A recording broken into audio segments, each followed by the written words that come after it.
Tonight is the very last day of Tavshin Pei Aleph. The last day of a year is always a milestone. Tomorrow night is Rosh Hashanah, first day of Aseres Yemei Tshuva.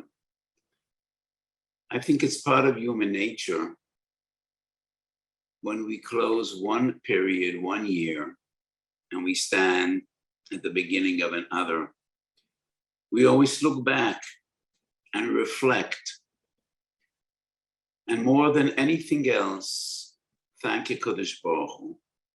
And whenever we thank HaKadosh Baruch Hu, Chazal teach us, Moida ala ora v'tzoyek ala osid.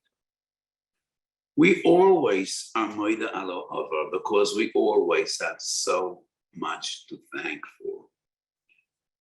But even more, tzoyek ala osid. And I think this year, when we say Tichel Shona v'Kiriloiseho, Tochel Shona v'Berchoiseho, it has some special meaning. This past year has been a difficult year in so many different ways, in so many different levels. First and foremost, the pandemic. It's been an awful year in which thousands upon thousands of Amchu Beis Yisrael lost their lives to this machla. A few months ago, when we spoke in Eretz Yisrael about Corona, and I'm just speaking very openly to you after a year and a half that we learn together every week, we've become like family. And the various different opinions and arguments in the film community, yes Corona, no Corona, those that denied the entire thing and those that were more vigilant.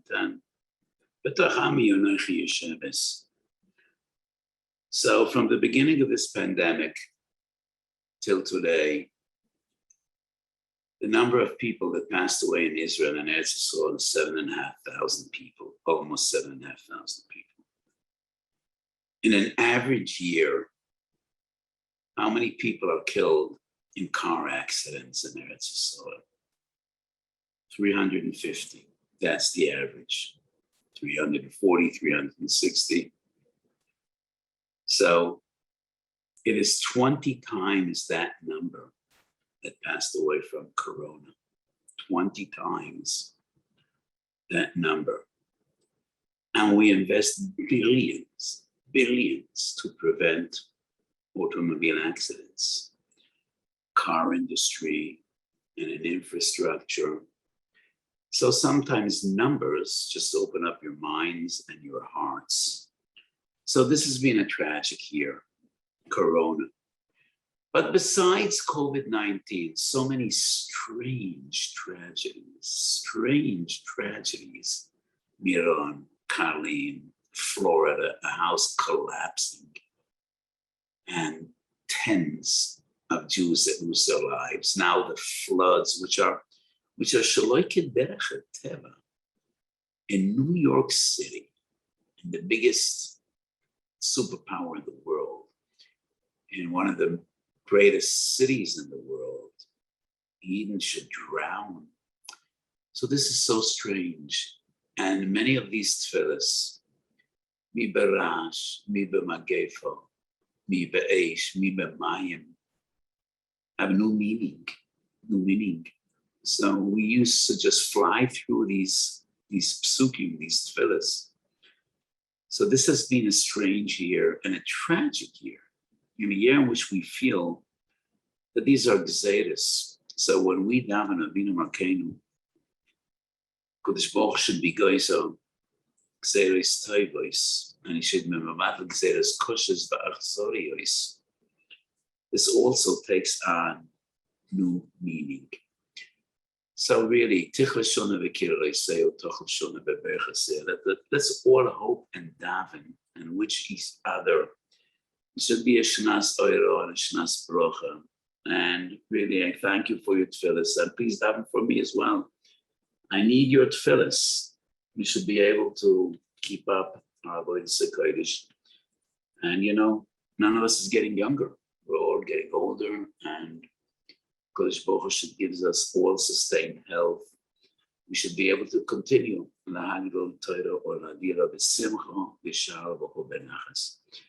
as if Shlomo mentioned,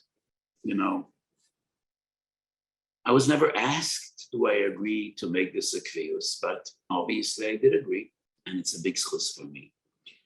On my list of schusim and my list of arbotzes Torah, this Yarchikana has a very prominent place. So Baruch Hashem. I'm giving a shiur. I don't see your faces, but I can only assume that you're back every week. So Baruch Hashem. Obviously, we're doing something good, and we are mishtasheh b'divrei Torah. So the topic we will be discussing today is the two of the greatest mitzvahs, and the dilemma that every moira heroa has is the balance. On one hand, Yom Kippur is chayav koros.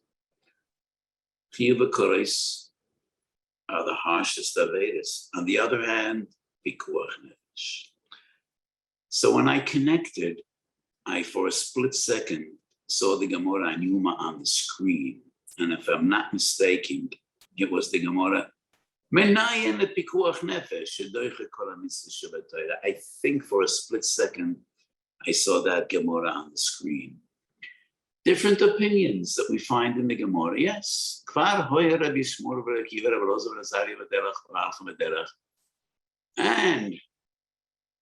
And the question was, and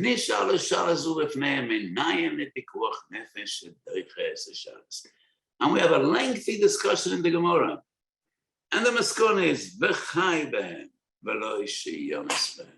it's all about life.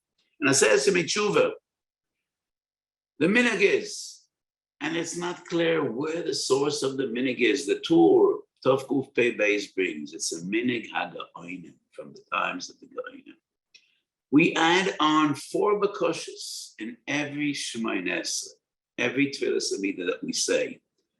Zochreinu l'chaim, michu meichu avarachmem, zoichet tzirav l'chaim barachmim, uchsoiv l'chaim toivim kol b'nei v'nesechom, v'sefer chaim brocha v'sholem. First 2 brochas and last 2 brochas. What are we asking for? Life, life, and life. Ma yisayin odem chai. The greatest gift that Kodesh Baruch Hu gives us is life. As long as you live, you could fix everything you broke. So there is this dilemma, seems to be a stira mesechet Tovis. But then Chazal say,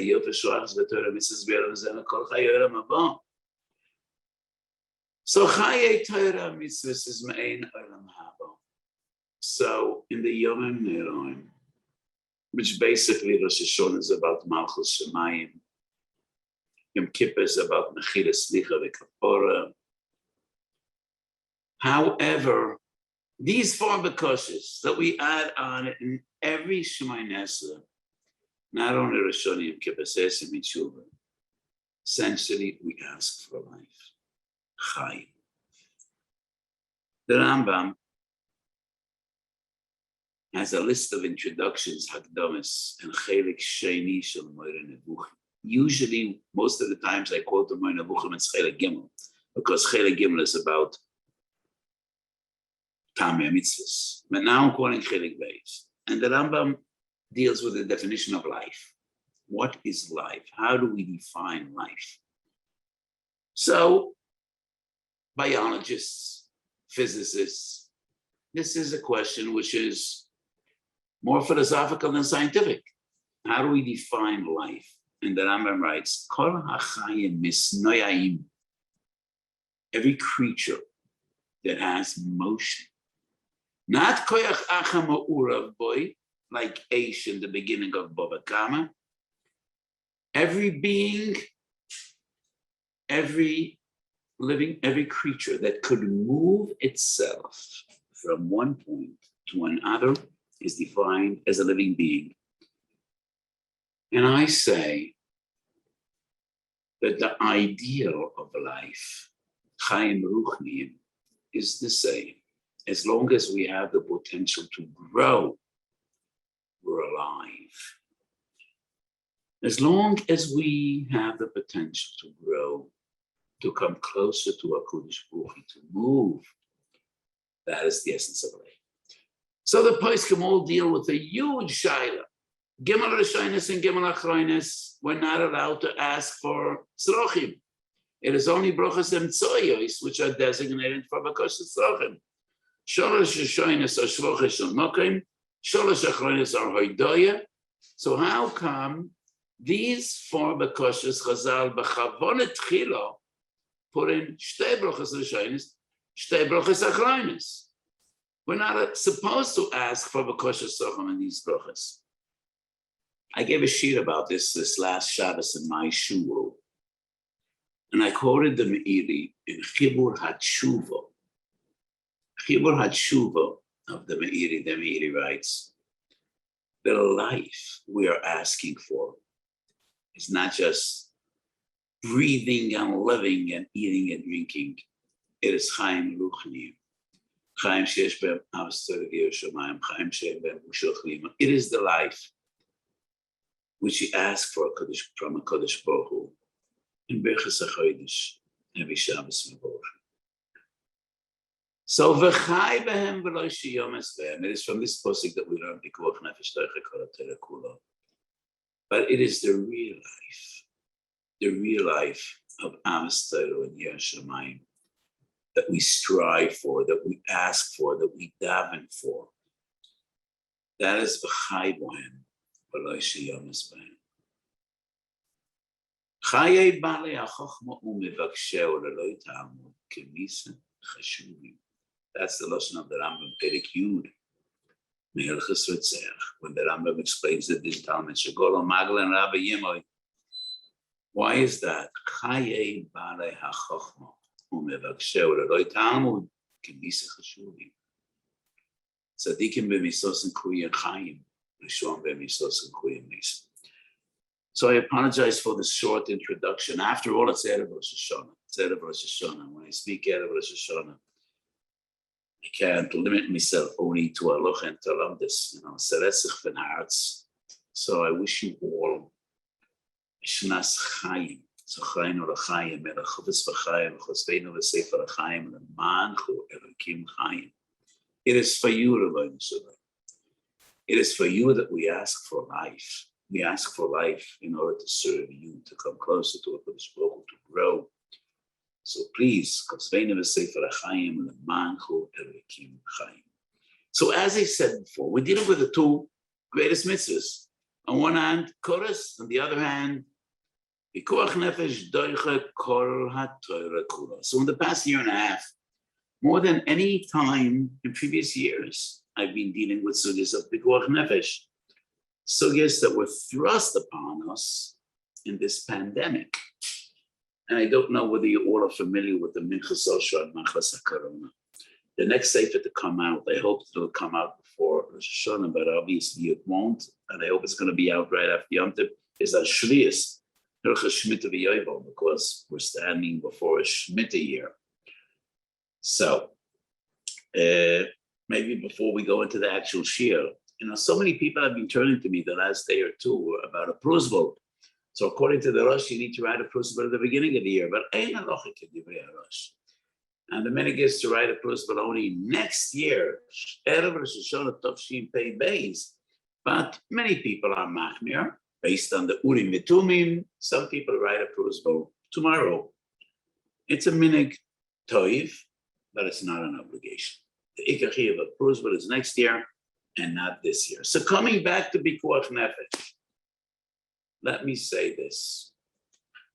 There is a clash and a conflict between two great mitzvahs, but the mitzvah that overrides naturally is Pikuach Nefesh, and that is why we have an entire siman in Shulchan Aruch Tov Reish Yud Ches dealing with Pikuach Nefesh and Yom Kippur.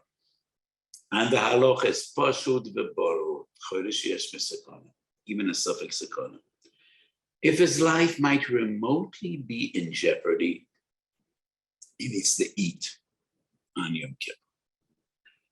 There's a beautiful story and a letter between Reb Shila Belzer, the second Belzer Rav, and it's Tzemach Tzaddik, the Vizhnitzer Rebbe. They were mechutani. And the Tzemach Tzaddik was gravely ill, and his doctor said that he would need to eat on Yom Kippur. And the family turned to the Belzerov. We should give him divrei chizuk. So in our modern day and age, the Belzerov would give a telephone call. I doubt he would send an email, definitely not WhatsApp. But he definitely would pick up a telephone call and talk to his mechutin. There were no telephones going back 160 years. So the Belzerov wrote a letter to his mechutin, the Vision Rebbe. And he writes that he remembers his great father, Shalom Belzer, Sar Shalom of Belz, was in the same situation. And the doctor said he needs to eat on Yom Kippur. And when he ate on Yom Kippur, in that instant, he was Naharu Ponov, and his face was aglow with Simchas HaMitzvah. And we never saw that feeling and that radiance on his face, except when he ate a Kazayas Matzah. So this is an interesting story and a profound statement. On one hand, a person needs to eat Yom Kippur, he should be sad about it, that he's in a situation in which he can't fast. On the other hand, he's Makam, the greatest mitzvah, and that is Machai B'hem. So when one needs to eat, there is no room for a chumrah. However, there's a concept of shiurim. Pochis mikashir. Many people, and even Moira Hoiroa, have a mistake. And I know there are many Moira Hoiroa. Almost every question that comes, could I eat, can't I eat, I'm not feeling well, a woman is pregnant, shiurim. What many people don't understand, and the very source of the sugya Chotze is Yom Kippur. Now the machlokes, Rabbi Yochanan and Shlokish, which is in Yuma Ayin Gimel Amud Beis, and once again Ayin Daled Amud Aleph. The machlokes regards every one of Mecholos Asuros, but the source of the sugya is in Yoma Ayin Gimel. So according to the Yochanan, Shahaloche Kemoisei Chotze Shiuros HaMatayre, even Shiurim is Isa D'Oraisa. And we cannot be Meichel B'Shiurim only when there is a Chashash, Safek Pikuach Nefesh. If it's not at all a Chashash of Pikuach Nefesh, of Sekonas Nefeshus, there is no room for Shiurim. And this, I feel I must say this because this is something people don't know and they're not aware of. And so even Meirah, it is so common. Almost every shayla, should I eat, could I eat, can't I eat, shiurim. Shiurim has no basis unless it's a safek b'koach nefesh. So why do we need shiurim? Because there's a concept of a kalakal tchila. If you can get away with shiurim, then you don't have a heter to eat a shiur, keseves toichadei achilas pras.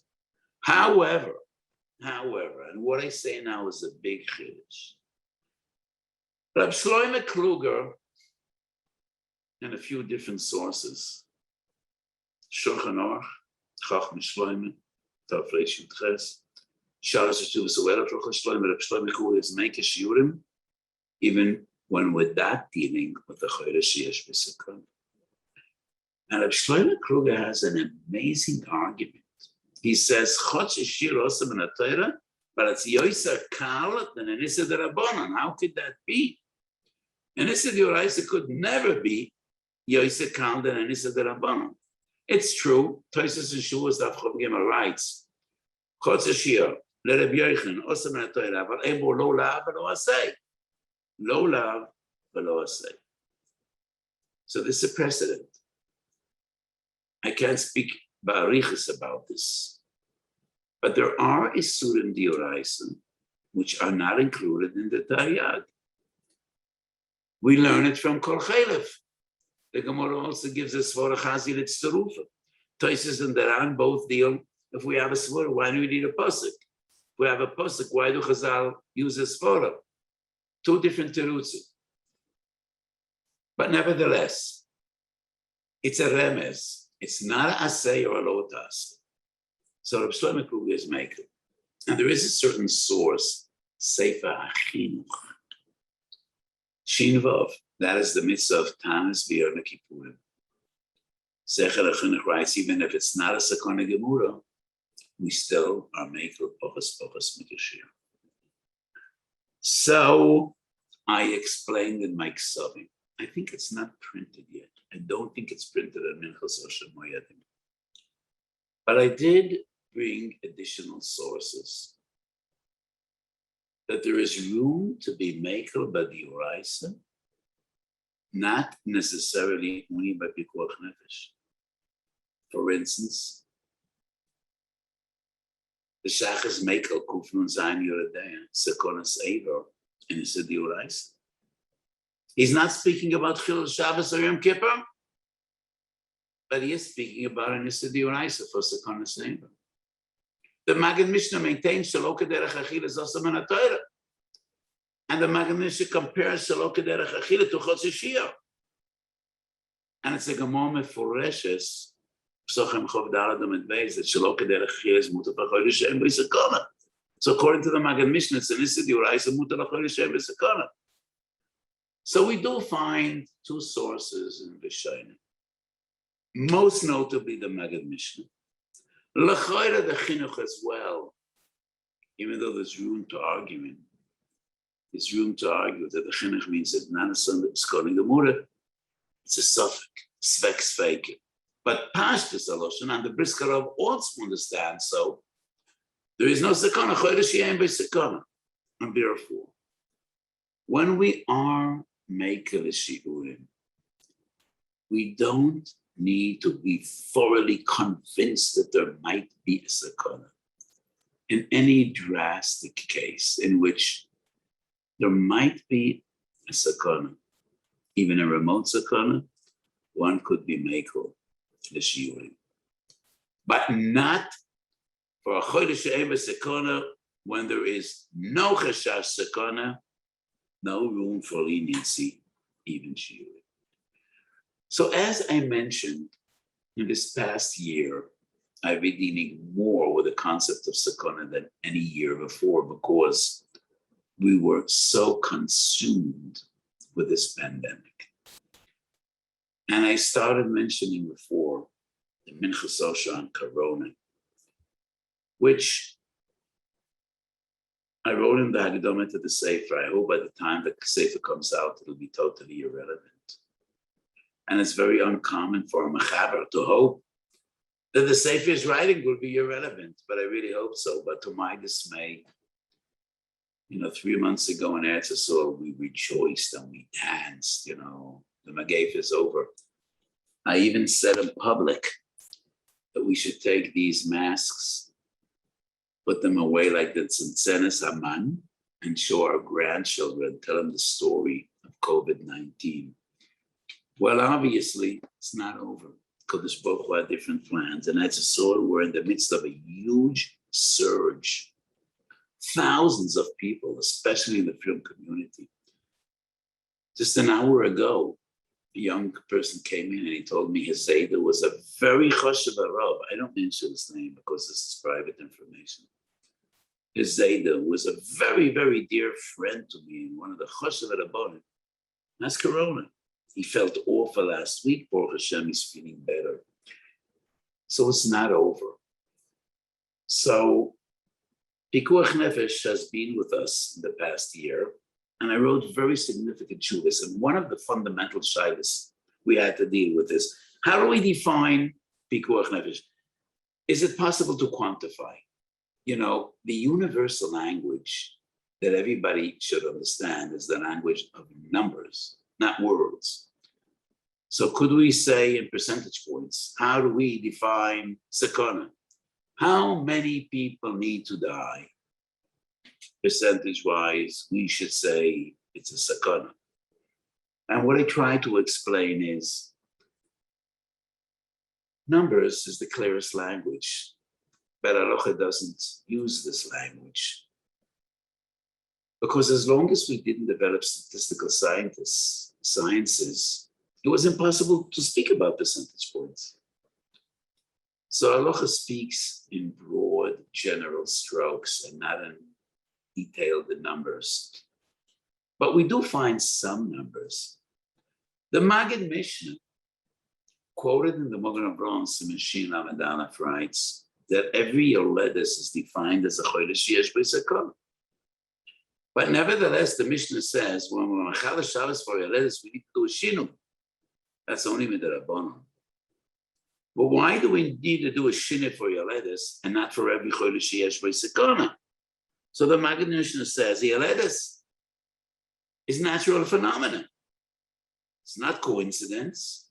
It's not something out of the normal state of events. It's part of the healthy human experience. Baruch Hashem, we have a lot of yoldos and a lot of babies. So the Maggid Mishnah writes, we're dealing with natural phenomena. 1 out of 1,000 doesn't perish. And therefore, we need to make a shinu.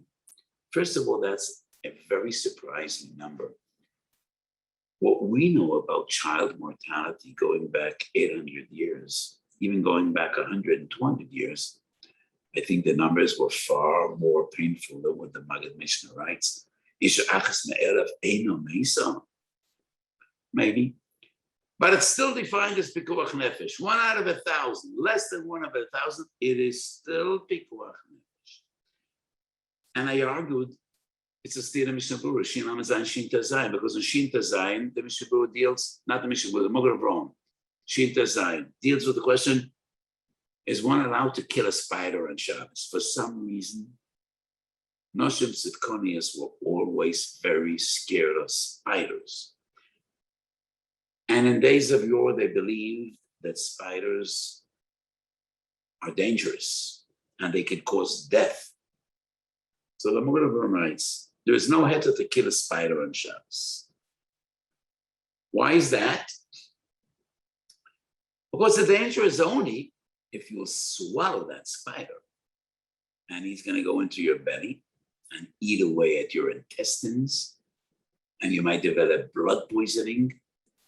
So the only danger that a spider could endanger your life is if he crawls on the wall onto the roof, falls into your plate, and you won't notice and you swallow him. And that is 1 out of 1,000. And 1 out of 1,000 is not defined as pikuach nefesh. So let the Magen Avraham decide 1 out of 1,000 is or is not pikuach nefesh. He uses the same number. The same number, Shin Tazayin, 1 out of 1,000 is not pikuach nefesh. Shin Lamed Aleph Bayoledes, less than 1 out of 1,000, and it is pikuach nefesh. Seems to be a stira. So what I prove is, it depends. Are we dealing with coincidence or with natural phenomena? You see a spider on the floor. What is your chashash? You might get onto the wall, get onto the ceiling, crawl on the ceiling, and exactly on top of your plate, he will lose his balance, lose his footing. Why would a spider lose his footing? But maybe just on top of your plate to fall into your plate, and you might not notice. Why wouldn't you notice? That is totally coincidental. Masha ein kain Yoledis. I proved this point with a mushal that I said. Let's try to imagine that in Shalit Tzedek, we have 1,000 babies born every day. There's no hospital in the world in which you have 1,000 babies born every day. But we have more Baruch Hashem ladies births in Shalit Tzedek than any other hospital in Eretz Yisrael. And I assume that there are more births in Shalit Tzedek than in any other hospital in the United States of America. Because Baruch Hashem, Yerushalayim, from community, we have more babies than anyone else in the world. Baruch Hashem. So let's try to imagine 1,000 births every day. And every day, one child or one Yoledis dies. Do we need to do everything within our power to prevent that? terrible tragedy that happens every day, are we allowed to be Machal Shabbos to try to prevent that tragedy, which happens every Shabbos? Or would we say, why are you so excited? Baruch Hashem, 999 women went happily home with their babies. So what if one of them died? That is outrageous. Yes, we will do everything to prevent that one family from this terrible tragedy. So the difference is between known phenomena and coincidence. And therefore I say, in the time of a pandemic, the numbers aren't that relevant. We need to do whatever we can to prevent death, even if it's 1 in 1,000, even if it's less than 1 in 1,000. So this is just a basic discussion going through again the concepts of Pikuach Nefesh. But I understand today we should focus on Yom Kippur. So I spoke about Shiurim. Basically, Pikuach Nefesh, Doichi Yom Kippurim. When we can, we would stick to Shiurim. If there's any doubt Shiurim might not be sufficient, then Oichel Vishoise Kedar. Many times I was asked, people of very advanced age. My mother, Baruch Hashem, she's 93. She needs Rachamei Shemayim. Fradel Basleya. Baruch Hashem, she's well, but she's very, very weak. And she's getting weaker by the day. And we're very worried. Like every person at this age, she has a pekala, many medical issues. She, Baruch Hashem, went through Corona, totally recovered. She had 2 strokes. So throw in a capital Tillim for Fradel Basleya. But people that are frail and very advanced age, do they fast or don't they fast? Is age a factor? They all have medical conditions. Most people are very advanced age, take a lot of medicine. I know personally of 2 Gedolim. I was not authorized to quote their names, and therefore I won't. But I know personally of 2 of the greatest Poskim of our generation when they achieved very advanced old age. I don't remember whether it was 85 or 90. They stopped fasting. Does that have any halachic basis? So let me tell you how I see this. The biggest sakana for elderly people fasting is not that their life will be endangered by their fasting, but dehydration could cause dizziness, a lack of balance, and they might fall. And when a person of advanced age falls, that is a terrible danger. Their bones are very brittle. Many times, when an elderly person falls, he breaks his pelvis. And bones don't heal in this age. And many times it's the beginning of the end. And the biggest sakana when a person who is frail and old, when he fasts, even though there's no reason to believe that fasting would endanger his life. But fasting definitely would cause a certain degree of dehydration. Not the level which would endanger his life, but he is very likely to fall, and that is Pikuach Nefesh. So this is a paradox. If he's in a wheelchair, he would have no heter to eat or drink, because he won't fall. If he is bedridden, we won't give him a heter to drink. But if he's up and around, then Skonas Anafila is very, very relevant. So he has a caregiver and somebody is with him, but it's impossible to guarantee. Person gets up, even if somebody is holding him, he might fall, and that would be a terrible danger. So if a person is fine and he's vibrant, age in itself is not a factor. I know a person who's 95 and he goes to the gym every day and he goes to swim every day. Bili ayin hara ad 120 halavai shenizkeh. But that is very rare.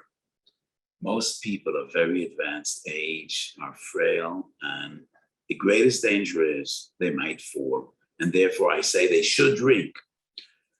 If they're totally lucid and in control of things, they could drink the Shiur. If you drink the Shiur and you keep it up, you will have enough fluids. And the danger is a lack of fluids, dehydration. But not always the elderly people in total control, and the children come to visit. They're not there all day.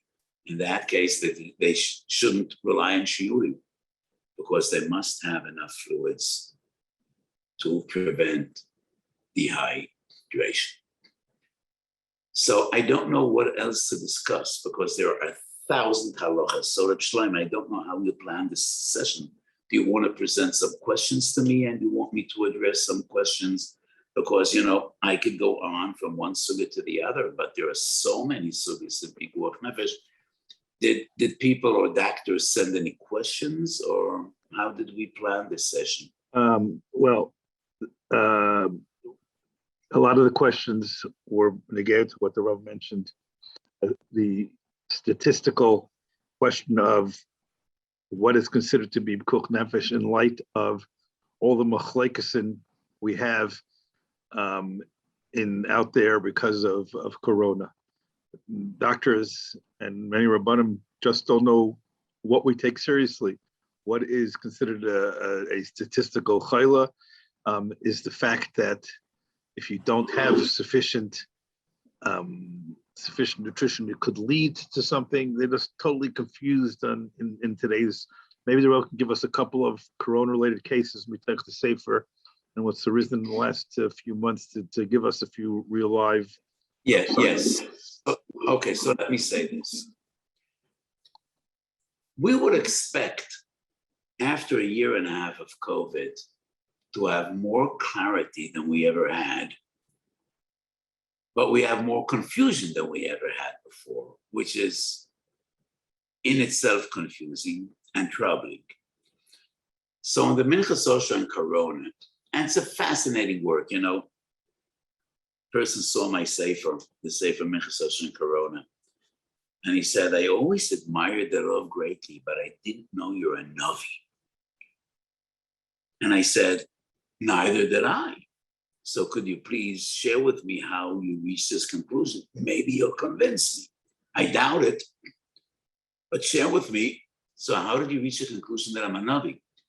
So he says, I look at this sefer, and I'm sure you started writing the sefer 3 years ago. How did you know Corona is coming if you're not a Navi? So I said, if that's your proof, then I'm sorry to disappoint you. Loi Navi onoichi v'loi ben Navi.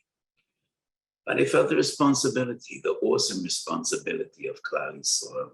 And I had more time than ever before because I barely leave the house. Most of the shiurim were on Zoom, so I had more time to write. So Baruch Hashem. But as I said, there is more confusion now than there was a year ago. And in my sefer, there's a big notice at the beginning of the sefer. And I asked anybody learning in the sefer to note the date in which the tshuva was written. Because even a year ago, it was very dynamic. Opinions changed. Do you remember at the beginning of this pandemic, the medical establishment recommended wearing gloves, and everybody wore surgical gloves. And then after a month or two, they said, no, it's nonsense, throw away your gloves. Use sanitizers instead of gloves. So even the scientific world and the medical establishment changed. So I saw it of major importance to say, every tshuva you learn in this sefer, realize the date, because some things changed. And tshuvas I wrote in real time might not be relevant at a later time. So this is the second year of COVID, and there is more confusion than ever before. Misrad HaBriyut in Eretz Yisrael is totally confused. They change the rules every day. People call them Misrad HaBriyut, and they get confusing answers. So it is only us that are upon him that need to maintain a certain degree of consistency and sanity. But we need to rely on professionals. One of the first simonim in the Sefer is the validity of scientific knowledge. And I made a very important point. There's a huge machlokes in Achronim, Sam Sofer, Divrei Chaim, tons of others. Nemonos aroifim. Does doctors have nemonos? If they're not from? Huge discussion. And I differentiated between two different shaylas. And many confused between them. The question of nemonos aroifim is two different shaylas. One shayla is, do we believe and trust the local doctor in the shtetl? He's a guy, he's a non-frum Jew. Do we believe him? When he says, your life is in danger, do we believe him? When he says, this dam is not dam nidus, she has a makkah, do we believe him? That is the question most Achronim deal with. The direct question of nemonis haroif. It is a totally different question. Do we rely on scientific knowledge, medical knowledge, from the medical world, medical establishment? That is a totally different question. Regarding that question, it is clear as daylight. Shemesh v'tzorayim, be'esed b'kutcher. I don't have any more expressions from Chazal. That of course we rely on scientific data, information. Otherwise, we can't pass shaylas in any field. Not only pikuach nefesh, hilchas neder, dalad mises based in. Hilchas gittin, Mishnah and gittin the fayim beis. It took 2 weeks and the guy died. How do we know whether he died from this disease or from something else? We ask doctors. So we rely on medical scientific information in every area in halacha. Dina nefoshes, sikos chavere be'even or be'egraf. Im meis machmas amaka, chayiv misid. How do we know? The Rambam writes, we ask doctors. So, relying on scientific data, of course we do, on mainstream scientific data. The question of an amonis aroifim is more, do you believe your local doctor? He's not Jewish. He's not from. Does he have an amonis? That is a different question. Let us be practical now. You cannot eat or drink to prevent getting infected. No. Regarding the cholera outbreaks, and most of the tshuvas of Achronim we have, and we have tons, Rebbe Kiva Eged, the Yeshuas Yankov, the Shoyel Meshev. In my Sefer on Corona, I brought all the sources. Almost all of them deal with cholera. And most of the Gedolim Paskin, even healthy people should eat and drink. And that's the famous story of Rebbe Sol Salanter in Vilna. He got up on the Yom Kodesh and he ate Yom Kippur. And Rebbe Tzalal HaKoyen in Vilna disagreed with him. So I don't want to go over the sources again. It's kedai, to learn a few simonim in Minchas Osher and Corona. But that was cholera. And cholera is not corona. Rabbanan need to be familiar and intelligent to understand. Cholera affects your stomach.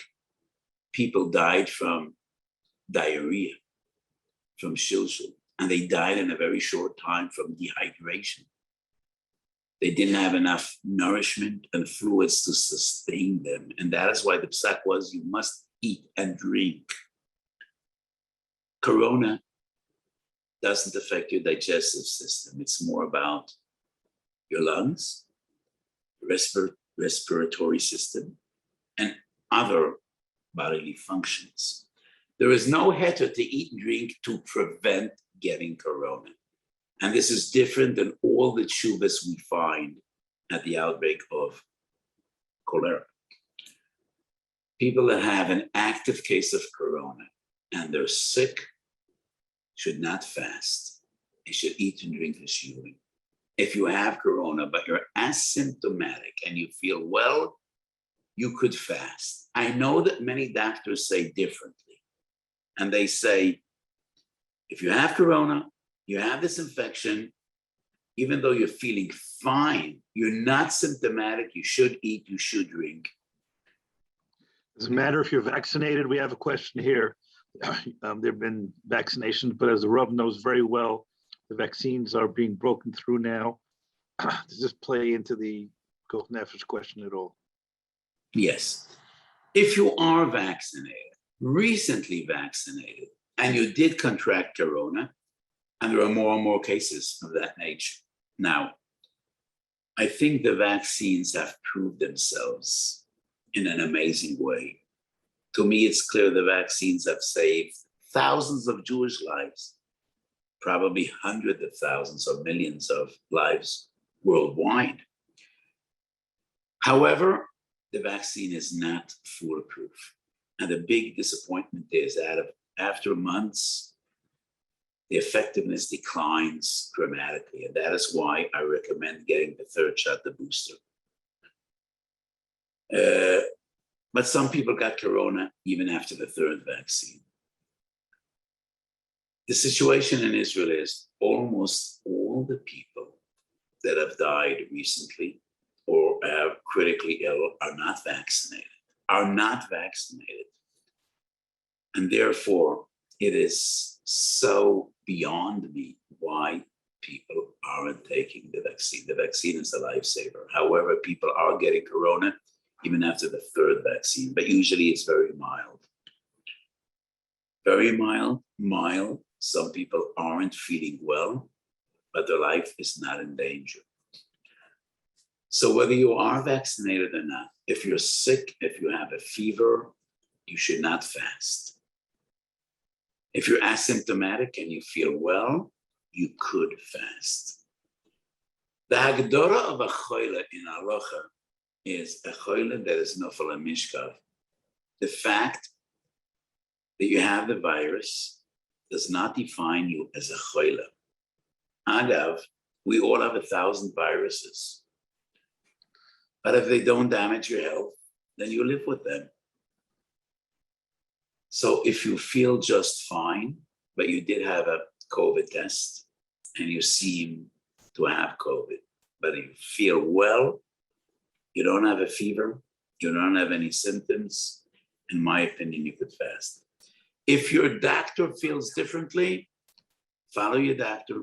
In Hilchas Yom Kippurim, you ask your family doctor. If he's an honest doctor and you trust him with your medical issues, follow his instructions.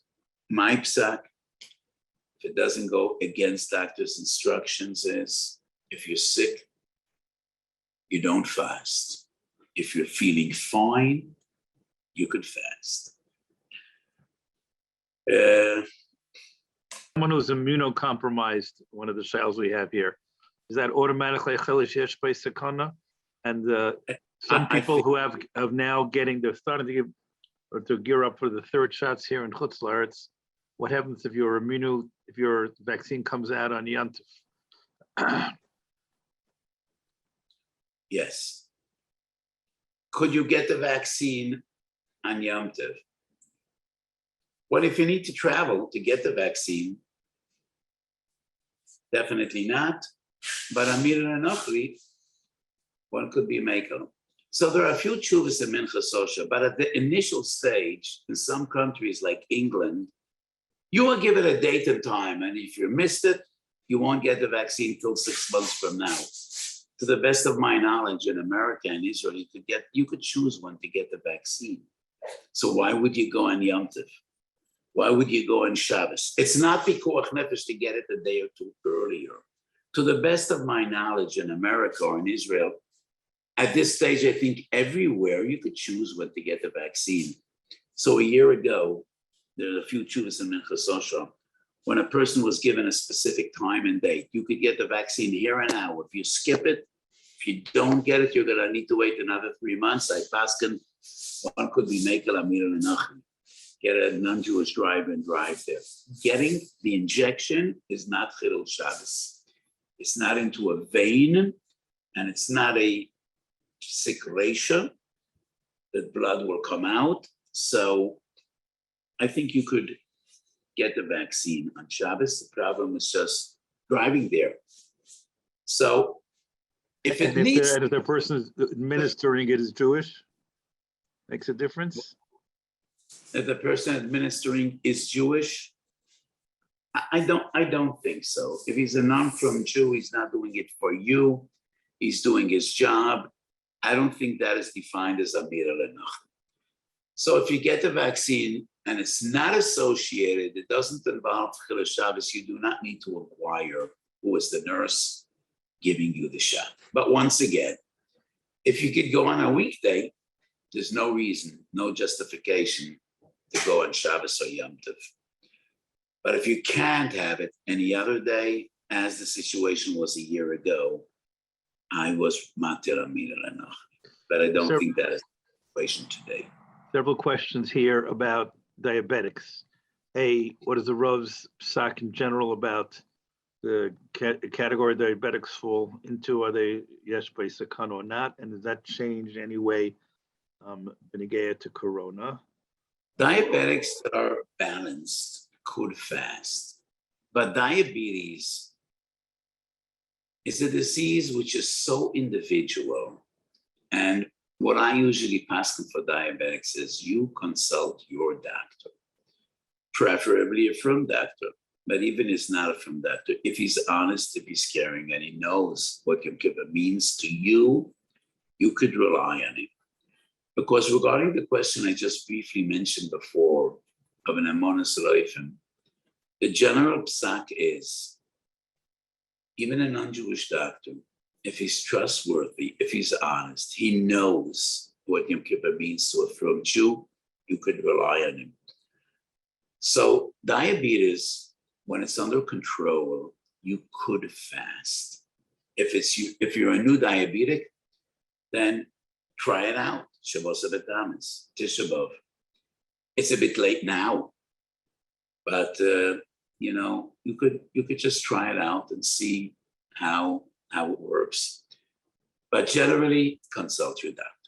Consult your doctor regarding diabetes. Okay, two last questions. One is negated to corona. One of the symptoms of corona is fatigue and very low energy that can last many weeks. Is that going together of something that could be a sakana? I don't think so. When it's general fatigue and not something very extreme, I would not say that a person needs to fast, needs to break the fast.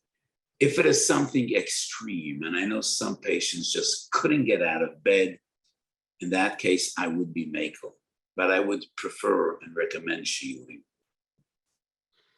But because we're dealing with a relatively new disease, I once again stress, if your personal doctor feels differently, follow your doctor's instructions.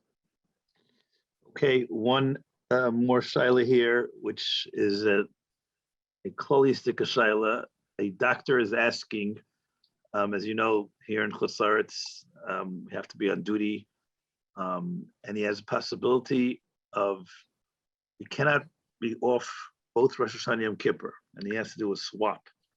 Should he do Rosh Hashanah, which is first, or should he wait and work in Rosh Hashanah and save it for Yom Kippur?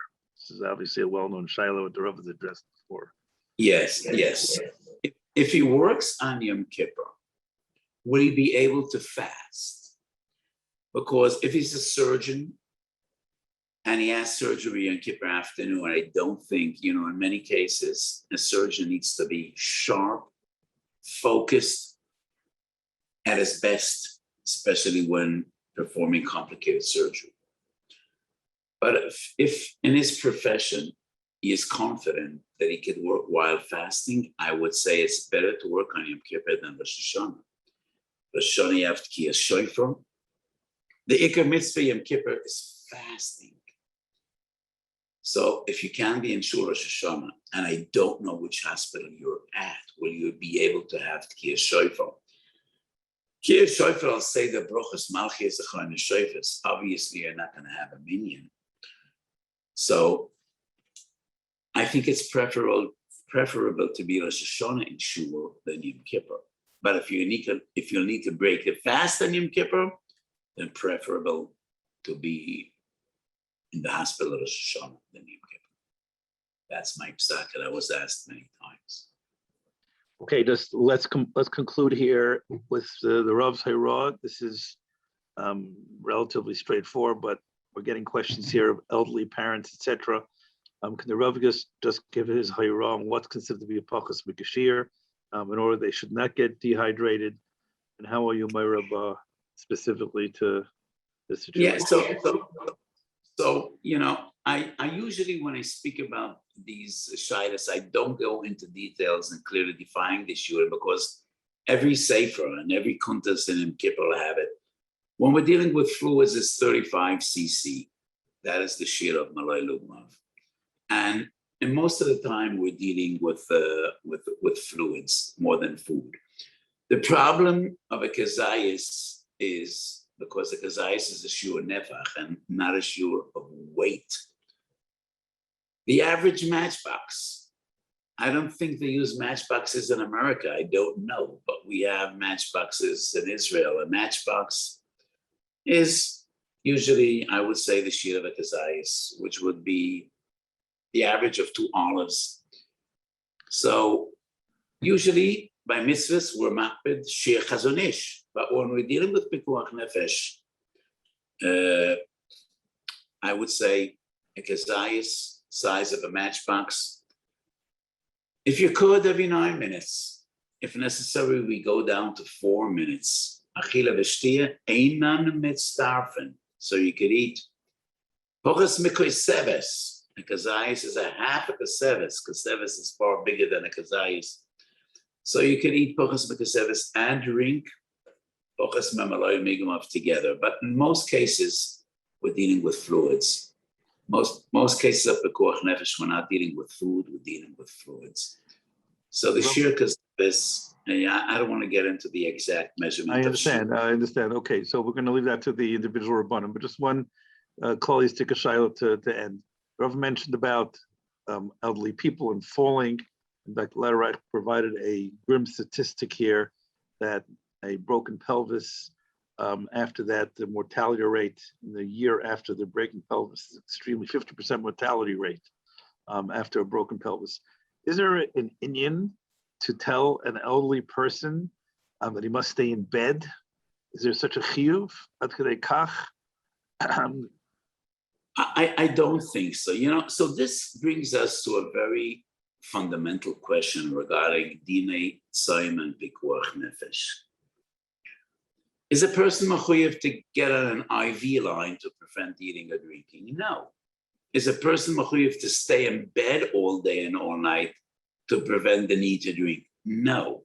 Olam kiminhagei nayeg. And if it's a pikuach nefesh situation, it's a pikuach nefesh situation. It's also not realistic to tell a person that doesn't have to be in bed that he needs to be in bed. He needs to go to the bathroom. He needs to get up and around. So there is no chiyuv to tell an elderly person you stay in bed.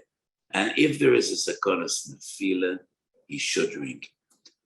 I wasn't aware of that statistic, but I'm not surprised. So the statistic is shocking. The mortality rate 1 year after a broken pelvis is 50%. But probably, if you add on a few months, it'll be more than 50% because, And that is a broken pelvis. Sometimes there are other broken bones as well. And so